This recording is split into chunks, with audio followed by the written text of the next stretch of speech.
sure, Nick Bosa has some tendonitis, and if itises are scary or whatever. Here's a simple conversation we'd love to have. And we're going to open up the phone lines right away and be very open-ended. You can take this wherever you want. Are you feeling optimistic about the 49ers season right now, or are you feeling pessimistic? Period. End of question. Start here. How would you answer that question? I feel optimistic. Okay. And I feel optimistic because you've got a quarterback that you believe in, and I believe in Brock Purdy. Your wide receiver room would be better with Ricky Pearsall, but I do think that it's still win healthy, and that's every team, so I'll stop saying that. But it's kind of a nice mix of fast guys, tough guys, intermediates, short guys. I think Christian McCaffrey is going to have to share the ball a little bit more this year. Kittle's calf seems to be in a better spot than costing him a whole bunch of time. And Raheem Morris in the defense, I'm fascinated to see how they go about it. And, the schedule is pretty easy early. You go to Australia and face the Rams, and you have 3 home games. So if you can come out of that at 3-1, I think you set yourself up for a good, solid year. I know this is really going to shock everybody, but I, too, am feeling optimistic. There you go. Yeah, but my reasoning, I buy everything that you just said. Here's how I'd answer it. The Niners have a good team. Do you have to be a homer? No, in this case, I do, and I'm right. Like, Bleacher Report says the Niners right now have the 9th best roster in football. Vegas says that they are, I don't even know where it sits right now, 7th or 8th in terms of the Super Bowl odds. I'm not here to tell you, bang, bang, Niner gang, we're going to win the whole thing. Like, it's August 11th.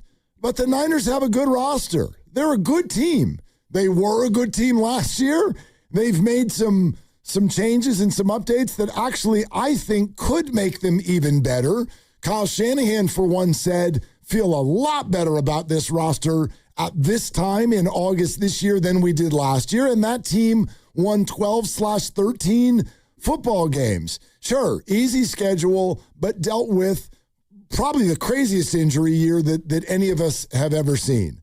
So this isn't a prediction. This is just me telling you that if there are 15 fan bases that should feel good and 15 fan bases that should feel bad, y'all are one of the ones that should feel good. Like, you have one of the better half of the league teams. And now, how does that go from here? Clap, clap, let's play. But here's the rant. Good Lord, are we going to do this all year? I am sick. The injuries. And tired of talking about injuries. Many of them haven't even happened yet. Is this how we're doing this year with the Warriors and the 49ers? Are we just terrified of uniforms and playing fields? Should we not go? I don't know what to do about this. I don't find it fun. I don't find it entertaining. I don't find it to be why I love sports. There are going to be injuries. And the Warriors and Niners are not hiding in the weeds. We got some old people. We got some old people here. Actually, it's just the Niners offense. I wanted to get some answers on the Niners age because I keep hearing people go, Niners are a really old team. So I went, all right, let's get some metrics on this. The Niners have the oldest offense in the NFL. They have the second oldest roster from top to bottom. The Washington Commanders actually hold the title this year. But their defense is the 11th youngest in the NFL. Okay. So that's not even trying to make a point. I just want to throw that out there so that we can actually get a clearer picture. There's very key players who are aging. Trent Williams, George Kittle, Kyle Juszczyk is getting up there. McCaffrey has hit 30. I get all that. But I don't know, from Substation to Steph's 39th birthday to Christian McCaffrey turning 30 to old man Trent, I don't know how we're supposed to sort of reason and reckon with this. But if we're just going to spend the next 4 months talking about how life sucks and the Niners always have injuries, I'm out. Like, I don't... Yeah, there are going to be some injuries. Right. But it might also be okay. You know what I mean? I think for me, it's two different things. One, yes, your team is, quote, older, and McCaffrey will be the third player since 2000 to come back after a 400-plus touch season that happened in year 9 or later. Only 2 other times since 2000 has that happened. He's going to be the 3rd, and normally it's tough to replicate that sort of a workload, so you might need some help, and I think that they have it in the building. The other piece is on the defensive side, Mark, where you're not old, but Michael Williams, ACL, Fred Warner missed a bunch of games. Dre Greenlaw, Achilles a couple years ago. Nick Bosa coming off an injury. So you do have some questions about guys and how good they could possibly be, but one reason why I'm so optimistic is Osi Odigizua, for example, is a guy who seems to be a perfect fit. Odigizua!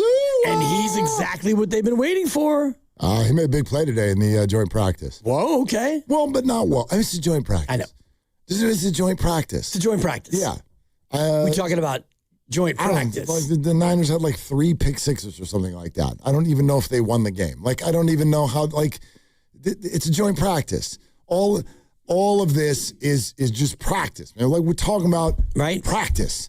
That's what we're doing right now. And the Ricky Pearsall thing super duper sucks. It really, really sucks. And I don't think anyone with the Niners is hiding from that. You know, Kyle Shanahan yesterday or over the weekend when he spoke said that they needed to mourn that for a few days. It was a big part of their plan for a couple years now. This is a first-round draft pick. And it really, really stinks the way that it's gone. And hopefully Ricky Pearsall will realize his potential someday. But outside of that, I have not seen anything that has come out of Niner camp that to me has been a whoa moment in terms of health. But somehow, some way, this has turned into a national story, a punchline, a substation that it's got its own Twitter feed. Right. Immediately today, as the Titans showed up, there's all kinds of tweets about they put them on the substation side of the field. It's just like, I don't know what to do with this. I get it. It's not that I don't get it. I understand what has us here. I just feel like it's a choice to stay there. Every football team, every basketball team, every baseball team, Casey Schmidt, Matt Chapman, we're going to have the journey. There's going to be injuries. There's going to be crappy reports that really bum you out. This is true for every team. I'd love for our conversation to see if maybe we can be a part of leading the way out of what sounds to me sometimes like a fan base that's terrified for the team to actually go play. It's like that. There's going to be injuries. Right. But like, they're okay. It's August 11th and they are okay. Outside of the one guy who's gone for the year, Ricky Pearsall, and I understand that. And, will Kittle start on the pup? And Michael Williams, will he be ready? And can Nick Bosa be ready to rev it up here on September 10th? These are all questions that I'm with you in terms of my worry. I'm at a 0 right now. And if we get closer to the Australia game and that first injury report comes out, and they will already be down there because it's going to be an 8-day trip ahead of the game. So when that first report comes out, you look at it and go, oh, wow, like he's still dealing with this and he may not play. And, Kittle might be on the pup and all the rest of it. At that point, I could actually wrap my head around the worry part of it. Right now, this is camp. And if Mike Evans needs 3 or 4 days to quiet down a minor leg issue, then give him 4 days. I got a fun question for you. Who do you think's more likely to play in Australia, Nick Bosa or Puka Nacua? Boy, that's a great. I think it's going to be a great game in Australia. That was a fun answer. The answer is Trent Williams. That wasn't one of the questions. It was this Nick Bosa or Puka Nacua? It's Nick Bosa. Based on the report today from the Ram camp, Puka Nacua. There's 2 reports about Puka Nacua today. Yeah. A little bit of an eyebrow up for both of them, so I think that it's more likely that Bosa plays. Yeah, I agree with you. Puka, first of all, left the field with an injury. Second of all, Adam Schefter said he might be suspended. I wonder if everybody in Rams world is like, oh, no. How are we, what do we do? Puka Nacua might not play. he might not play. He might be suspended. And he got hurt today. And Sean McVay, do your McVay, he said, I don't know what's going on there. We're not quite sure yet exactly what the status is. I hope he's going to be all right. I think that he's got a little bit of a muscle thing. It might be a ligament, might be a tendon. I gotta talk to the training staff and figure it out. The energy is perfect. It's still a little gravelly. Okay. But I'll work on it. But over the top impressionism is a good thing. Right. You want to accentuate.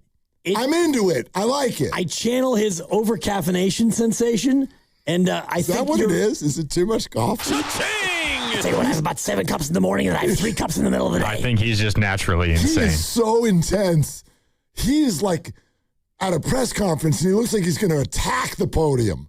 He's going to eat it. It's just like, dog, you are scaring me right now. I'll work on the tone. I think you're right. It's probably a little too scratchy McScratch. How do Kyle and him get along? Kyle's like, I don't even want to be here. And Sean's like, I am so glad to be here. I think you just answered your own question. Yeah, thank you. All right. Well done. Opposites attract. Yes.